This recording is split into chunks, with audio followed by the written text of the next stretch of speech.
Komona na principe inshallah. Dès que tu principe moko, on a des lots.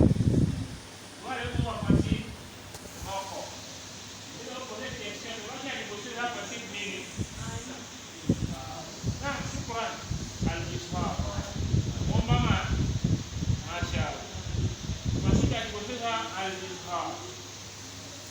Donc on dit shikona al-ishaq. Misa tuana, combien on peut aller l'eau et on va principe ya ibosu. Le lait on peut utiliser nous satin. Quand on sait le type wani ou le lait on peut utiliser tamit quand on sait la yanki wani. Tamit le kila kasrataini na dhammataini. Okay. Yalipozome ba izharu la kishi nini? No koma.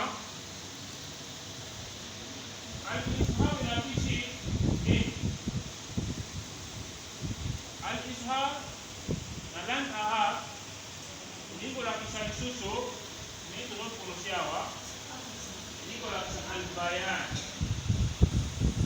Al-bayan bukan ina pembuana mwana luka.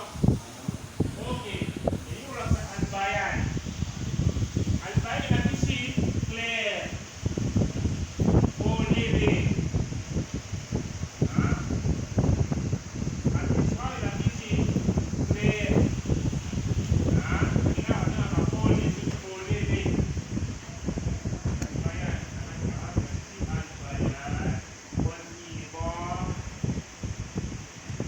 Al-izhar la kishi al-bayan